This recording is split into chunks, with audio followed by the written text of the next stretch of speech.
안녕하십니까, 김대한입니다. 오늘은 UFC 311 코메인 이벤트였죠. 메랍과 우마르 간의 벤텀급 타이틀전 리뷰를 해보도록 하겠습니다. 초반에 우마르가 나쁘지 않게 경기를 끌고 가는 모습도 있었습니다만 결국 흐름을 챔피언에게 완전 뺏기고 말았는데 제가 우마르 쪽으로 예상을 해서 그랬던 게 아닌가 하는 생각이 들고요. 그래서 하빕과 우마르 다게스탄 사단에게 사과를 해야 되는 게 아닌가. 아무튼 왜 이런 식으로 결과가 나왔는지를 좀 살펴보도록 하겠습니다. 우마르는 원래 스타일이죠. 뒤중심 놓고 케이지를 넓게 쓰면서 킥과 펀치를 섞어서 활용했습니다. 킥을 먼저 써주면서 그러면서 또 펀치를 써주기 때문에 더욱더 원거리를 잡고 싸울 수가 있었고요. 메랍은 반면에 앞으로 계속 가면서 펀치치고 붙는 이런 패턴을 썼는데 평소에 쓰던 것과 확 다른 걸 준비해 온 건 없었어요. 야구의 투수로 친다면 구지를 새로 하나 준비해 왔다든지 상대를 깜짝 놀라게 할 만한 그런 장면은 없었습니다. 메랍은 그냥 하던 대로 왔어요. 그러다 보니까 1, 2라운드에는 우마르의 그 원거리를 잡은 파이팅에 조금 까다로워하는 모습도 있었는데 근데 흐름이 3라운드부터 완전히 바뀌면서 메랍 쪽으로 넘어갔는데 그렇게 흐름이 바뀌었던 첫 번째 요인은 메랍이 계속 들어가기 시작했을 때 우마르가 레슬링으로 받아줬잖아요. 이건 우마르의 원래 패턴인데 그게 우마르 본인 그리고 하빕 사단의 예상보다 그 레슬링이 생각보다 너무 통하지 않았던 게 아닌가라는 게 제 생각이에요. 우마르가 카운터 레슬링을 걸었을 때 너무 손해가 막심했어요. 그러다 보니까 메랍은 계속 전진하면서 공격을 퍼붓고 우마르는 그걸 받아서 싸우려는 형태로 게임이 변해버렸죠. 우마르가 원래 킥 짤짜리로 계속 긴 거리 잡고 점수 따다가 펀치 좀 섞어주고 그때 상대가 그 타격에 끌려다니기 싫어서 들어왔을 때 레슬링으로 받아서 그라운드로 끌고 가는 게 상당히 좋은 선수거든요. 원래 우마르는 하빕과 달리 체인 레슬링을 자기가 적극적으로 걸어서 많이 넘기려는 스타일이 아니라 킥을 활용하는 선수답게 거리를 길게 잡고 상대를 괴롭히다가 상대가 들어왔을 때 약간 받아먹는 패턴을 많이 구사하는 선수거든요. 근데 밖으로 돌다가 여기서 깔짝깔짝 괴롭히다가 상대가 들어왔을 때 레슬링으로 딱 받으면 이게 먹혀야 되는데 여기서 찌그러지니까 레슬링을 더욱더 자신있게 걸 수가 없게 됐고 레슬링 더 걸 수 있는 타이밍들을 좀 주저하게 됐다고 보였어요.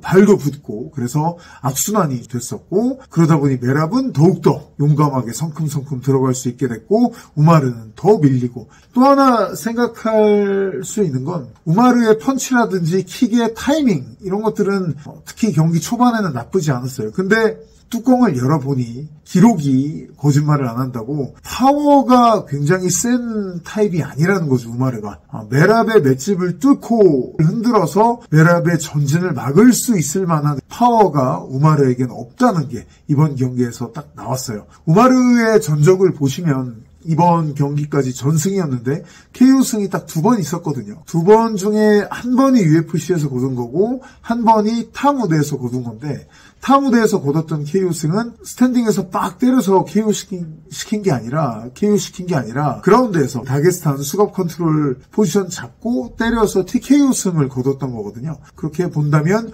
유일한 스탠딩 타격에서 킥 다음에 펀치 딱 맞춰서 KO 시켰던 것은 UFC에서 거뒀던 하우니 바르셀로스전에서의 KO승이 유일했습니다. 이러다 보니 메랍이 초반에는 조금 맞는 장면도 있었습니다만 주먹을 섞어본 후에 상대 펀치나 킥을 좀 더 빼오면서 씹으면서 들어갈 수 있는 그런 부분도 상당히 크게 작용을 했다고 봅니다. 두 선수의 경기를 보면서 느꼈던 거는 이게 둘이 친선으로 약간 스파링으로 하면 우마르가 이길 수도 있겠어요. 제 생각에는. 기술은 사실 더 깔끔해요. 우마르가 레슬링 같은 거 기술 걸 때 자세도 더 좋고 제가 프리뷰 영상에서 말씀드린 것처럼 기술적으로는 우마르가 더 가짓수도 많고 그라운드에서의 타이트함도 더 좋고 서미션 경험도 상당히 더 많고 타격도 더 다채롭고 많아요.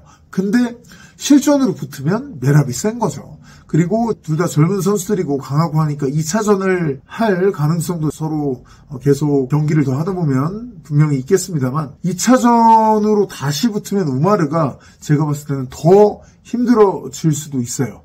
왜냐하면 이미 한번 붙어봤는데 이 한 번 붙었을 때 체력으로 압박으로 메랍이 우마르를 털은 거잖아요. 그러다 보니까 2차전에서는 메랍이 초반부터 더 세게 들어갈 거예요. 이제 완전 어느 정도인지를 알았기 때문에 저는 2차전은 케인 벨라스케즈와 주니어 도 산토스 간의 연전과 비슷하지 않을까라는 생각을 해봐요. 케인이 주도산에게 1차전에서 빙빙 돌다가 한 대 맞고 KO 됐었죠. 근데 2차전 때 마음을 먹고 나왔어요. 맞고 지는 한이 있어도 앞으로 들어간다. 레슬링 섞어서 앞으로 들어간다라고 이를 악물고 나왔는데 주니어 도 산토스가 1라운드부터 완전 퍼져버렸죠. 1라운드에 다운도 당했었고 그래서 5라운드 내내 당하면서 일방적으로 졌는데 3차전 때 케인의 모습을 보시면 2차전 때는 그래도 주도산의 펀치를 경계하면서 레슬링을 끝까지 섞겠다 이런 마음이 컸다고 한다면 3차전은 주도산하고 부딪혀보니까 본인이 정면으로 들어가서 맞부딪혀서 보니까 자신이 생긴 거예요. 그러니까 3차전에선 타격으로도 더 맞불을 놓으면서 케인이 들어갔어요.